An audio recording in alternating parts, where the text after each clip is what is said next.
মালদ্বীপ থেকে প্রায় 50,000 প্রবাসী বাংলাদেশের উপর ঝুলতে থাকা গণবহিষ্কারের সিদ্ধান্ত আপাতত স্থগিত করেছে দেশটির সরকার।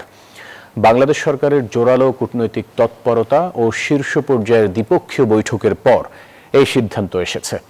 দেশটির অভিবাসন আইন অনুযায়ী কোনো দেশ থেকে সর্বোচ্চ 1 লাখ কর্মী নেওয়ার সুযোগ রয়েছে, তবে দেশটিতে প্রায় 1.5 লাখ কর্মী পৌঁছে যাওয়ায় এই আইনি জটিলতা তৈরি হয়।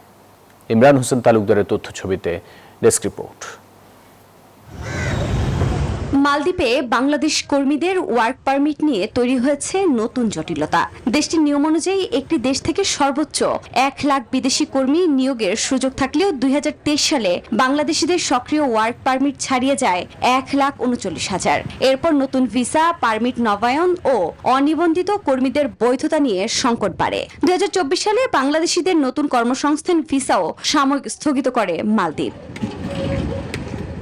2023 সালের নভেম্বর থেকে 2026 সালের ফেব্রুয়ারি পর্যন্ত 11,496 জন অনিবন্ধিত বিদেশি কর্মীকে ফেরত পাঠিয়েছে মালদ্বীপ। এতে প্রায় 50,000 বাংলাদেশি কর্মীর বহিষ্কার সংখ্যা তৈরি হলে কূটনৈতিক তৎপরতা শুরু করে বাংলাদেশ।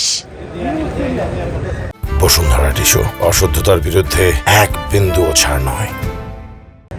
গত মাসে বাংলাদেশের পররাষ্ট্রমন্ত্রী ডক্টর খলিলুর রহমানের মালদ্বীপ সফর এবং বাংলাদেশ হাই কমিশনের ধারাবাহিক আলোচনার পর সম্ভাব্য বহিষ্কার আপাতত স্থগিত রাখার বিষয়ে অগ্রগতি হয়েছে বলে জানা গেছে।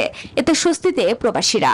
বাংলাদেশ হাই কমিশন এবং ঢাকা ও মালির যে কূটনৈতিক সহযোগিতায় এই 50,000 ডিপোর্টেশন থেকে স্থগিত করা খুব ইতিবাচক হিসেবে আমি দেখছি। দুইজন সরকারের ঊর্ধ্বতন কর্মকর্তা যৌথ আলোচনার এই কারণে, এই সিদ্ধান্ত নেওয়ার কারণে তাদেরকে আমরা ধন্যবাদ জানাতে চাই। কূটনৈতিক বিশ্লেষকদের মতে এই সাময়িক স্বস্তিকে স্থায়ী সমাধানের রূপ দিতে দক্ষ কর্মী পাঠানো, অনিবন্ধিতদের বৈধতায় বিশেষ সমঝোতা এবং তথ্য প্রযুক্তি নির্ভর কর্মী ডেটাবেস তৈরিতে জোর দিতে হবে। Desk report, news 24।